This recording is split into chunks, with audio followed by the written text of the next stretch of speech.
السلام عليكم ورحمة الله وبركاته. الحمد لله إن الحمد لله نحمده ونستعينه ونستغفره ونعوذ بالله من شرور أنفسنا ومن سيئات أعمالنا من يهدي الله فلا مضل له ومن يضلل فلا هادي له وأشهد أن لا إله إلا الله وأشهد أن محمدا عبده ورسوله أما بعد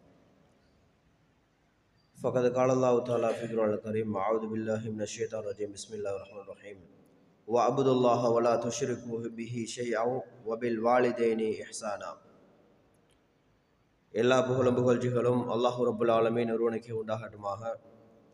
அவருடைய அன்பும் கருணையும் கிருபையும் நபிகள் நாயகம் ஸல்லல்லாஹு அலைஹி வஸல்லம் அன்னலார் மீதும் அவரை பின்பற்றி வாழ்ந்த குடும்பத்தார்கள், உறவினர்கள், தோழர்கள், தோழியர்கள், நல்லடியர்கள், ஷஹீதுகள் மீதும் யாரெல்லாம் இந்த உலகிலே முஸ்லிம்களாக, மோமின்களாக, நல்லடியர்களாக வாழ்ந்து மரணித்தார்களோ அந்த நல்லடியர்கள், ஈமானிய உறவுகள் மீதும் என் மீதும் உங்கள் மீதும் என் குடும்பத்தார், உங்கள் குடும்பத்தார், என் பெற்றோர்கள், உங்கள் பெற்றோர் மீதும் உண்டாகட்டுமாக. அன்புக்குரிய அல்லாஹுடைய நல்லடியர்களே, ஈமானிய உறவுகளே, ஒவ்வொரு திங்கட்கிழமை இரவுகளிலும் நாங்கள் பார்த்து வருகிற இந்த ஃபிக்ஹ் வகுப்பிலே அல்லது தர்பியா இந்த நிகழ்ச்சிகளிலே இன்றைய தினம் இன்றைய நாளில் நடந்த ஒரு செய்தியையும் எதிர்வருகிற நாட்களில் நாங்கள் செய்ய போகிற 2 அமல்களை பற்றி நினைவூட்டலாம் என்று நினைக்கிறேன். அந்த அடிப்படையில் இன்றைய இந்த 2026 6ஆம் மாதம் 21வது நாள் 21ஆம் திகதி இன்றைய நாள் ஒவ்வொரு நாடுகளிலும் அல்லது பொதுவாக இலங்கை நாட்டை பொறுத்த வரைக்கும் பெற்றோர்கள் டே, தந்தையர் தினம் என்கிற சில தினம் இன்று கொண்டாடப்படுகிறது. இன்றைய தினம் கொண்டாடப்பட்டுள்ளது. இந்த தந்தையர் தினம் என்கிற இந்த போக்கும் இது சார்ந்து இஸ்லாம் சொல்லுகிற சில அடிப்படைகளையும் நாங்கள் இந்த இடத்தில் கட்டாயம் தெரிந்து கொள்ள வேண்டிய தேவை இருக்கிறது. பொதுவாக இஸ்லாமிய மார்க்கம் என்பது இந்த மார்க்கம் இது அல்லாஹ்வுக்குரிய மார்க்கம். இந்த மார்க்கம் என்பது அல்லாஹ்வுடைய தூதர் சொன்ன வழிகாட்டலுக்குரிய மார்க்கம். இந்த மார்க்கம் என்பது சக மனிதனுடைய எந்த ஒரு அதிகாரமும் ஆதிக்கமும் செலுத்த முடியாத ஒரு மார்க்கம். இந்த மார்க்கம் யார் எப்படி இருந்தாலும், எந்த அதிகாரத்தில் இருந்தாலும், எவ்வளோ பெரிய அறிவாளியாக இருந்தாலும், இந்த இஸ்லாமிய மார்க்கத்தில் அல்லாஹ்வுடைய தூதர் ஸல்லல்லாஹு அலைஹி வஸல்லம் அவர்கள் காட்டி தந்த வழிமுறையை தவிர வேறு எந்த ஒரு வழிகாட்டலையும் மார்க்கமாக செய்ய முடியாது. அப்படி செய்வது இந்த மார்க்கத்தின் அடிப்படையில் ஒரு தவறானது. யார் அப்படி உருவாக்குகிறாரோ அவர் மார்க்கத்தை விட்டு வெளியேறி விட்டார் என்ற அர்த்தம். அவர் மார்க்கத்தில் அல்லாஹ்வுக்கு அல்லாஹ்வுடைய மார்க்கத்தை கற்றுக் கொடுக்கிறார் என்ற அர்த்தம். அல்லாஹ்வுடைய தூதர் இஸ்லாத்தை நமக்கு புறக்கணித்து விட்டார் அல்லது ரசூலுல்லாஹ் நமக்கு சொல்லித்தர மறந்துட்டாங்க, ரசூலுல்லாஹ் மார்க்கத்தை மறைத்து விட்டார், நான் அதை கண்டுபிடித்து சொல்லுகிறேன் என்ற அடிப்படை வந்துவிடும். இதனால் இது அல்லாஹ்வுடைய மார்க்கம் என்பதை முதலாவது நானும் நீங்களும் புரிந்து கொள்ள வேண்டும். அன்புக்குரிய அல்லாஹ்வுடைய நாடுகளை அல்லாஹ் தாலா இந்த உலகத்தில் இஸ்லாமிய சமுதாயமாகிய எனக்கும் உங்களுக்கும் 2 கொண்டாட்ட தினங்களை அல்லாஹ் அமைத்திருக்கிறான். அதில் ஒன்று ஈதுல் ஃபித்ர் என்கிற இந்த நோன்பு பெருநாள், மற்றொன்று ஈதுல் அல்ஹா, நம்ம சென்ற வாரம் கொண்டாடிய ஹஜ் பெருநாள். இந்த 2 தினங்களும் இஸ்லாமிய வரலாற்றில் மிக பெரிதாக தியாக உணர்வோடு அல்லாஹ்விடம் ஷைத்தானை வென்றிட்ட அந்த சவாலோடு திருப்தியோடு அல்லாஹ்வை சந்திக்கிற 2 மிக முக்கியமான சந்தர்ப்பங்கள். இது தவிர ஒவ்வொரு வாரமும் வெள்ளிக்கிழமைகளில் ஒவ்வொரு முஸ்லிமும் அதை திருவிழாவாக பெருநாளாக அடைகிற ஒரு நாளாக அல்லாஹ் தஆலா அமைத்து வைத்திருக்கிறான். இந்த 3 நாட்கள் தவிர வேறு எந்த நாட்களிலும் எந்த கொண்டாட்டங்களும் கொண்டாட முடியாது. இந்த 3 நாளையும் தவிர இஸ்லாம் வேறு எந்த ஒரு நாட்களையும் சிறப்புக்குரிய நாட்களாக சொன்னது கிடையாது. அந்த நாட்களில் கொண்டாட்டங்களை சொன்னது கிடையாது. இன்றைக்கு நாம் எப்படி பார்க்குறோம்னு கேட்டால், உலகளாவிய நாடு ரீதியாக ஒவ்வொரு ஆண்டு பிறக்கும் போதும் அந்த ஆண்டுக்கான புத்தாண்டு வாழ்த்துக்கள் சொல்லுகிற செய்தியை பார்க்கிறோம். புது வருட வாழ்த்துக்கள், happy new year, happy new year என்று நம்முடைய இஸ்லாமியன் உட்பட ஒரு முஸ்லிமாக இருந்து கொண்டு கூட இந்த புது வருட வாழ்த்துக்கள் சொல்லுகிறவர்களாக இருப்பதை நாங்கள் பார்க்கிறோம். இதை இஸ்லாம் நமக்கு வழிகாட்டியது கிடையாது. எந்த அளவுக்குன்னு கேட்டால், முஹர்ரம் மாதம் நம்ம ஆரம்பிச்சாச்சு. இஸ்லாமிய மாதத்தின் முதலாவது மாதம் முஹர்ரம் மாதம்.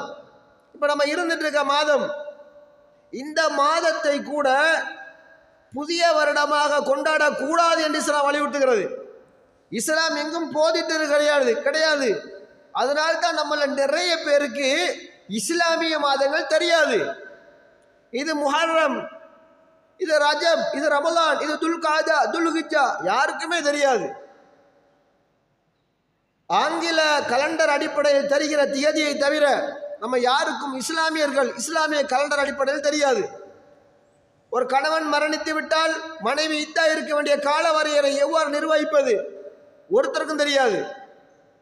ஆனால் ஆங்கில கலண்டரை நாங்கள் ஞாபகம் வைத்திருக்கிறோம்.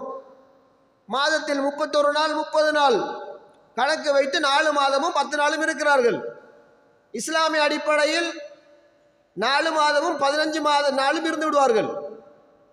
இஸ்லாத்தில் மாதம் என்பது 29 தான், 30 கிடையாது, 31 கிடையாது. எப்போது அது 29 30ஆக மாறும் என்றால், அந்த 29வது நாளுக்கான பிறையை நாங்கள் காணாவிட்டால் அப்போது அந்த சூழ்நிலையின் காரணமாக அது 30வது நாளாக மாறும். அது சூழ்நிலை தீர்மானிக்கும். அது அல்லாமல் இஸ்லாமிய மாதங்களின் நாட்கள் என்பது 29 தான். 30 என்பது அந்த சூழ்நிலையை பொறுத்து தீர்மானிப்பது. 31 கிடையாது. இப்போ இஸ்லாமிய மார்க்க அடிப்படையில் ஒரு இத்தா இருக்க வேண்டுமாக இருந்தால் 4 மாதம் என்பது 29 நாள் எடுத்துக்கொள்ளுங்க, கொஞ்ச நாளில் முடிஞ்சிடும். இதே ஆங்கில மாதத்தை தான் 120 தாண்டி போகும். ஏன்னா அவங்களோட மாதங்கள்ல 30 வரைக்கும் இருக்குது. இதை கூட நம்ம மார்க்க அடிப்படையில் நாங்கள் பார்ப்பது கிடையாது. ஏனென்றால் நாங்கள் எமது மாதங்களை சிறப்பாக கொண்டாடினது கிடையாது. இஸ்லாம் அந்த மாதங்கள் ஆரம்பங்களை கொண்டாட சொன்னது கிடையாது. நாம் அப்படி கொண்டாடி கொண்டிருக்கிறோம். இது மார்க்கத்தில் பிழை. வேறொருவருடைய கலாச்சாரத்தை கொண்டு வருவதும் பிழை. நபிகளார் ஸல்லல்லாஹு அலைஹி சொன்னார்கள், மன் தஷப்பஹ பிகௌமின் ஃபஹுவ மின்ஹு. யாரு வேறொரு ஆளுடைய கலாச்சாரத்தை கொண்டு வருகிறார்களோ, யாரு வேறொரு மதத்தின் கலாச்சார நடவடிக்கைகளை இந்த இஸ்லாத்துக்குள் கொண்டு வருகிறார்களோ, கொண்டு வந்தவர் ஃபஹுவ மின்ஹு என்று சொன்னார்கள். அவர் ஒரு முஸ்லிம் கிடையாது, அவரும் அந்த மதத்தை சார்ந்தவர், அவரும் அந்த கூட்டத்தை சார்ந்தவர் என்று ரசூலுல்லாஹ் சொன்னார். இப்படியாக இருந்தால் இஸ்லாமிய சமுதாயமாக இருக்கிற நானும் நீங்களும், அல்லாஹ்வை தொழுது வணங்குகிற நானும் நீங்களும், அல்லாஹ் ஒருவன் என்று சொல்லுகிற நானும் நீங்களும் சிந்திக்க வேண்டும். அல்லாஹ்வும் அவருடைய தூதரும் சொல்லாததை கொண்டு வரும்போதெல்லாம் நானும் நீங்களும் இஸ்லாத்தை விட்டு வெளியே போகிறோம் என்று அர்த்தம். வேறொரு சமுதாயம் செய்வதைப் போல செய்கிறோம் என்றால் நாம் இஸ்லாத்தில் இல்லை என்று ஹதீஸ் பேசுகிறது. ரசூலுல்லாஹ் சொல்லுகிறார்கள் என்றால் நாங்கள் அதை செய்தால் நாங்கள் யார் உறவுகளே? அந்த அடிப்படையில் தான் தாய்க்காக மதர் டே என்று ஒன்று உருவாக்குறாங்க. அது ஒரு நாளை போட்டு அதுக்கு ஒரு நாள். டீச்சர்ஸ் டே, ஆசிரியர்கள் தினம் ஒரு தினம் கொண்டாடுகிறார்கள். ஃபாதர் டே, தந்தையர்கள் தினம் என்று ஒரு நாள் இன்றைக்கு இந்த தேதியில் கொண்டாடப்படுது. இப்படி எந்த அளவுக்கு போயிட்டு விட்டால் ஏப்ரல் ஃபூல் பொய் சொல்லும் நாள் அது அங்கீகரிக்குது. உலகத்தில் எவ்வளோ பெரிய நீதிமன்றமாக இருந்தாலும் அந்த புக்கை சத்தியம் வாங்குவார்கள். நான் சொல்வதெல்லாம் உண்மை தர வேறு எதுவும் கிடையாது. ஆனால் அதே சட்டம் பொய் சொல்றதுக்கான நாளை உருவாக்கி வைத்திருக்கிறது. பொய் சொல்றது கூடாது, ஆனால் அதே சட்டம் சொல்றது பொய் சொல்றதுக்கான நாளை உருவாக்கலாம், யாரையும் ஏமாத்தலாம், ஃப்ராடுத்தனம் பண்ணலாம் என்று உலகமே அங்கீகரித்து அந்த நாளில் ஒவ்வொரு முஸ்லீமும் அதுக்குள்ளே அடங்கி விடுகிறான். முஸ்லீமாக இருந்து கொண்டு பொய் சொல்லுகிறான். கேட்டால் ஏப்ரல் ஃபூல் என்றான். அன்புக்குரிய அல்லாஹ் நடிகர்களே, இந்த கலாச்சார மாற்றம் என்பது இஸ்லாமியனுக்கு உகந்தது அல்ல. இஸ்லாமிய ஒருவனுக்கு தகுதியான ஒரு கலாச்சாரம் அல்ல. அப்போ உறவுகளே, நாங்கள் கொண்டாடுகிற டீச்சர்ஸ் டேவாக இருந்தாலும், மதர்ஸ் டேயாக இருந்தாலும், ஃபாதர்ஸ் டேயாக இருந்தாலும், ஏப்ரல் ஃபூல் டேயாக இருந்தாலும், மெண்டல்ஸ் டே இருந்தாலும், என்ன ஒரு டேயாக இருந்தாலும் அது இஸ்லாமிய அடிப்படையில் பிழை. இஸ்லாம் அதை காட்டி தரவில்லை, கொண்டாடக்கூடாதுன்னு சொல்லுகிறது. இஸ்லாம் மாறாக சில வழிகாட்டலை சொல்லி தருகிறது. இந்த நாட்களை கொண்டாடக்கூடாது என்றால் அப்போ நாங்கள் என்ன செய்கிறது? எங்கள் வாப்பா அம்மாவை பார்க்கறது கிடையாதா? எங்களுக்கு படித்த அந்த ஆசிரியரை மதிக்கிறது இல்லையா? எங்கள் நாட்டுக்கு நாங்கள் கட்டுப்படுறது இல்லையா? தாராளமாக கட்டுப்படுங்க இஸ்லாம் பேசுது. ஆனால் இஸ்லாம் ஒன்றே பேசுகிறது, வஅபுதுல்லாஹ வலா துஷ்ரிகு பிஹி ஷைஆ. அல்லாஹ் குர்ஆன் சொல்கிறான், ஈமான் கொண்டவர்களே, அல்லாஹ்வை நீங்கள் வணங்குங்கள். வலா துஷ்ரிகு பிஹி ஷையா, அல்லாஹ்வை தவிர அல்லாஹ்வுக்கு நீங்கள் நிகராக உறுதுணையாக யாரையும் கொண்டு வந்து விடாதீர்கள். சொல்லிட்டு அல்லாஹ் சொல்லுகிறான், வபில் வாலிதைனி இஹ்சானா, அல்லாஹ் என்னை வணங்குங்க, எனக்கு நிகராக யாரையும் கொண்டு வந்துடாதீங்க, பெற்றோருக்கும் மரியாதை செலுத்துங்க. அல்லாஹ் தனக்கு அடுத்தபடியாக அம்மா அப்பா கொண்டு வர்றான், பெற்றோருக்குரிய மரியாதையை கொடுக்குமாறு அல்லாஹ் சொல்றான். அன்புக்குரியவர்களே, இது ஒவ்வொரு நாளும் நடக்க வேணும். காலை எழும்பியது முதல் மாலை தூங்குகிற வரைக்கும், இரவு அடைகிற வரைக்கும் ஒவ்வொரு பிள்ளையும், ஆணும் பெண்ணும், பொம்பளை பிள்ளையும் ஆம்பளை பிள்ளையும், பெற்றெடுத்த தாயையும் தந்தையும் மதிக்க வேண்டும் என்று இஸ்லாம் பேசுகிறது. அதே அல் குர்ஆன் பேசுற வலா தக்குல்லஹுமா உஃபின் வலா தன்ஹர்ஹுமா கௌலன் கரீம், அல்லாஹ் பேசுகிறான். உங்களுடைய பெற்றோர்கள், அல்லாஹ் பேசுகிறான், உங்களில் யாராவது ஒருவர் அவ் கிலாகுமா, வாப்பாவோ அல்லது உம்மாவோ அல்லது ரெண்டு பேருமோ முதுமையை அடைந்து விட்டால், இயலாமை அடைந்து விட்டால், அவங்களுக்கு வலா தக்குல்லஹுமா உஃபின் என்ற வார்த்தையை கூட சொல்லிவிடாதீர்கள். வலா தன்ஹருமா கௌலன் கரீமா, அவங்கள நீங்க வெறுத்துறாதீங்க, கண்ணியமாக நடந்து கொள்ளுங்கள் என்று இஸ்லாம் பேசுது. இது ஒவ்வொரு நாளும் தந்தையர் தினமாக இருக்க வேண்டும், ஒவ்வொரு நாளும் தாய்மார் தினமாக இருக்க வேண்டும். உறவுகளை இதை இஸ்லாம் ஒவ்வொரு நாளும் செய்யுமாறு சொல்லுகிறது. இன்றைக்கு அரசாங்கம் என்கிற பேரில், நாட்டு சட்டங்கள் கலாச்சாரம் என்கிற பேரில் அம்மா பாப்பாவெல்லாம் கணக்கே எடுக்கிறான் இல்லை. குற்றம் செய்த மகனை தண்டித்த வாப்பா சிறைச்சாலையில் இருக்கிறாரு. ஒரு வருஷம் 10 வருஷத்துக்கு பிறகு அதே நபரை பிடிச்சி போலீஸ்காரன் அடிக்கிறான், ஜெயிலில் வச்சு கடுமையாக அடிக்கிறான், சிறை தண்டனையாம். யாரு? வாப்பா அடிச்சா போலீஸ்ல முடிச்சு கொடுப்பாங்க. யார? வாப்பா போலீஸ்காரன் முடிச்சுட்டு போயிடுவான். வாப்பா அடிச்சது திருந்துறதுக்கு, பாதுகாப்பு போலீஸால அடிக்கிறது திருந்தாம இருந்ததுக்கு. உறவுகளை யார் மேல குற்றம்? இஸ்லாம் அழகாக சொல்லுகிறது, பாப்பா அம்மா சரியாக பிள்ளைகளை வளர்த்தெடு, கண்டிக்கிற இடத்துல கண்டிக்கணும், பாசமாக நடக்கிறதுல பாசமாக நடக்க வேணும். இன்றைக்கு அப்படியே மாற்றி எடுத்து பிள்ளைக்கு வாப்பா அடிக்கக்கூடாது, உம்மா ஏசக்கூடாது, அது குழந்தைகள் மீறல், சிறுவர்கள் தின துஷ்பிரயோகம் என்கிற பேரில் நம்மளை அறியாமலே நம்மளோட பிள்ளைகள் எல்லாம் கள்ளனாக, திருடனாக, குடுகாரனாக, கஞ்சாக்காரனாக மாற்றி விட்டு அரசாங்கம், அதே அரசாங்கம் நம்ம பிள்ளைகளை பிடிச்சி போயிடுறான். உறவுகளை, இந்த தினங்களை இஸ்லாம் ஒரு காலமும் ஆதரிக்காது. இந்த தினங்களை இஸ்லாம் போதிக்க. அதனால் தான் இஸ்லாம் சொல்லுவது, சிறு வயதில் இருந்து உங்களுடைய பிள்ளைகளை சரியாக வளருங்கள் என்று பேசுகிறது. அந்த குழந்தை வளர வளர உங்கள் மீது இரக்கம் காட்டும் என்று அல்லாஹ் பேசுகிறான். அந்த இரக்கம் காட்டுகிற குழந்தை உங்களுக்கு ஒரு நாள் அல்ல, அது மரணிக்கிற வரைக்கும் உங்களுடைய நோய் நொடியிலும் அந்த குழந்தை உங்களை பராமரிக்கும், உங்களை குழந்தையாக நடத்துகிற குழந்தையாக வளர்க்குமாறு இஸ்லாம் பேசுகிறது. இது இஸ்லாம் காட்டுகிற வரையறை என்பதை பார்க்கிறோம். அதே போல் அல்லாஹ் தாலா லா யர்ஹமுல்லாஹு மல்லா யர்ஹமுன்னாஸ், யாரு மக்களுக்கு இரக்கம் காட்டலையோ அவங்களுக்கு அல்லாஹ் இரக்கம் காட்ட மாட்டான்.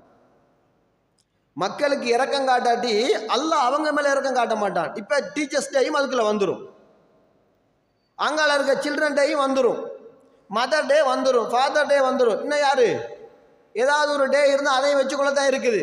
எல்லா டேயும் அதுக்குள்ள வந்துடும். ஏன்னா மனுஷன் இரக்கம் காட்டு. டீச்சருக்கு அந்தன்னு மட்டும்தான் எல்லா பெற்றோர்களும் சேர்ந்து ஸ்கூல் சேர்ந்து, ஆனால் இஸ்லாமிய பாடசாலை அல்லாஹ் அவர்களை பாதுகாக்க வேண்டும். அதிபர்கள் இருந்து, அதில் இருக்கிற படிச்சிருக்கிற டீச்சர்ஸ்மாரில் இருந்து, ஓபிஐல இருந்து, எஸ்டிசியில இருந்து, பழைய மாணவர்கள் எல்லாரும் அல்லாஹ்வை பயந்து கொள்ளுங்கள். நீங்கள் நரகம் போவதற்கு அது மிகப்பெரிய ஒரு ஆணிவராக இருந்து விடக்கூடாது. எல்லாரும் சேர்ந்து டீச்சர்மாரை கௌரவிக்கிறோம். மாஷா அல்லாஹ், இஸ்லாமிய நம்ம டீச்சர்ஸ்மார் எல்லாரும் ஒரே கலர்ல டீச்சர்ஸ் டேல ஒரே அபாயா, ஒரே கலர், பச்சை கலர் அபாயா, நீல கலர் அபாயா, வெள்ளை கலர் அபாயா, சேர்மாரெல்லாம் ஒரே கலர் டவுசர், ஒரே கலர் சீட். யார்? முஸ்லிம் சேர்மார். யாரு? முஸ்லிம் டீச்சர்மார். டீச்சர்ஸ் டே கொண்டாடுகிறார்கள். அன்புக்குரியவர்களே, இது பாவம் என்பதை நீங்கள் மறந்துவிடக்கூடாது. நீங்கள் ஆசிரியராக இருந்தாலும், பழைய மாணவராக இருந்தாலும், பெற்றோராக இருந்தாலும் அல்லாஹ் உங்களை மறுமையில் விசாரிப்பான். நான் காட்டாத, நான் சொல்லாத ஒரு காரியத்தை நீங்கள் செய்தீர்களா, பார்த்து கொண்டிருந்தீரா, தடுக்கவில்லையா என்று அல்லாஹ் கேட்கும்போது, உறவுகளே, அல்லாஹ்விடம் நீங்கள் மாட்டிக்கொள்ளப் போவீர்கள். உலகத்தில் சாட்டு சொல்லலாம், உலகத்தில் யாருக்கும் பதில் சொல்லலாம், அல்லாஹ்விடம் நீங்கள் பதில் சொல்ல தயாரா? அல்லாஹ் உங்களிடம் இந்த கேள்வி கேட்கிற போது உங்கள் உள்ளம் வாய் தொடர்ந்து பேசுமா? உறவுகளே, நானும் நீங்களும் மாட்டிக்கொள்வோம். இந்த கலாச்சாரத்தை இஸ்லாம் முழுமையாக தடுக்க. ஒவ்வொரு நாளும் ஆசிரியருக்கு நீ மரியாதை செய்ய இஸ்லாம் பேசுகிறது. ஒவ்வொரு நாளும் பெற்றோருக்கு மரியாதை செய்யணும் சொல்லுகிறது. சிறுவர் மீது இரக்கம் காட்டுன்னு சொல்லுது. பெரியவர்கள் ஆயினால் மரியாதை கூட பேசுது. அதே இஸ்லாமிய மார்க்கத்தை தான் நாங்கள் வாழ்ந்து கொண்டிருக்கிறோம். ஆனால் அந்நிய கலாச்சாரம், ஆங்கிலேயரின் பட்டியல் நமக்கு வருகிறது என்பதை நாங்கள் புரிந்து கொள்ள வேண்டும். இதிலிருந்து நாங்கள் முழுமையாக நீங்க முக்கியமாக ஒரு விஷயம், இஸ்லாமிய பாடசாலையில் உருவாக்கப்பட்ட பிரதான காரணம் இந்த அனாச்சாரங்கள் வரக்கூடாது என்பதுதான் வரலாறு. இதில் ரிட்டையர்மெண்ட் ஆகின சேர்மார்கள் எல்லாம் நிறைய பேர் ஊரில் இருப்போம். தேடி பார்த்தா ஏன் மாற்று மத ஸ்கூல்ல இருந்து இஸ்லாமிய பாடசாலையில் உருவாகினதுன்னு கேட்டால், இந்த பேண்ட் அடிக்கிறது, ரிபன் அடிக்கிறது, அங்கே குழல் ஊதுறது, சங்கு ஊதுறது எல்லாம் இஸ்லாத்தில் இல்லை என்பதற்காக, இஸ்லாமிய பிள்ளைகளை வளர்ப்பதற்காக உருவாக்கப்பட்ட இஸ்லாமிய பாடசாலைகள் அதை இன்று அரங்க விட்டுவதை பார்க்கிறோம். கோலாகலமாக கொண்டாடுகிற இஸ்லாமிய பாடசாலை சென்ற வருடம் டீச்சர்ஸ் டே அல்லது சில்ட்ரன் டே நினைக்கிறேன், இலங்கையில் அதிகமாக இந்த கொண்டாட்டத்தை, இந்த அனாச்சாரத்தை, பாவத்தை செய்தவர்கள் யார் என்று பார்த்தா இஸ்லாமியர்கள். மட்டக்களப்பு காத்தாங்குடி பக்கத்தில் கொடி கட்டி பறந்தது. எல்லா இடங்களிலும் பஸ் வாகனம் ரோட் ஃபுல்லா லைட் அடிச்சு சிறுவர் டே கொண்டாடிய வரலாறுகளை பார்க்கிறோம். சுபஹானல்லாஹ், நம்மட ஊரும் அதில் விதிவிலக்கல்ல, நம்மட ஊரும் அதில் இருக்கிறது என்பதை மறந்துவிடக்கூடாது. சிறுவர்கள் எல்லாம் அதே ஆடை குருவா மாசாக்கு வராமல் எங்கம்மா போறான்னு கேட்டா, அந்த பிள்ளை சொல்லுது, எங்களுடைய ஸ்கூல்ல டீச்சர்ஸ் டே அஸ்ரத், அதுக்காக டான்ஸ் வளர்க்குறோமா, அதுக்காக பாடின பிள்ளைகள் இந்த ஊரில் இருக்கிறார்கள். அல்லாஹ்வை நீங்கள் பயந்து கொள்ளுங்கள். பெற்றோர்களே, நிர்வாகிகளே, உரிய நபர்களே, அல்லாஹ்வை நீங்கள் பயந்து கொள்ளுங்கள். உங்களுடைய பிள்ளைகளை அனாச்சாரத்துக்கு விட்டு அதனூடாக அழகு பார்த்து ரசனை பார்த்து விடாதீர்கள். அல்லாஹ்விடம் நீங்கள் மாற்றிக்கொள்ளுங்கள், புரிந்து கொள்ள வேண்டும். இது முதலாவது செய்தியாக நாங்கள் இந்த டே என்று உருவாக்கப்பட்ட ஒவ்வொரு தினங்கள் என்பது இஸ்லாத்தில் இல்லை. இது ஒவ்வொரு நாளும் நடக்க வேண்டும் என்பதை இஸ்லாம் வலியுறுத்துகிறது. அது பாவம் என்பதை புரிந்து கொள்ளுங்கள். நாங்கள் என்னதான் வந்தாலும் அல்லாஹ்வுக்கு நீங்கள் பதில் சொல்ல முடியுமாக இருந்தால் போதுமானது. அல்லாஹ் கேட்கிற கேள்விக்கு பதில் இல்லையா, நாளை மறுமை நாளில் உறவுகளே, நானும் நீங்களும் மாட்டி முழிக்கிற போது அவன் எப்படி நரகவாதி தான், நானும் நீங்களும் சொர்க்கத்தை இலக்காக கொண்டு பயணிக்கிறவர்கள் மாட்டிக்கொள்வோம்.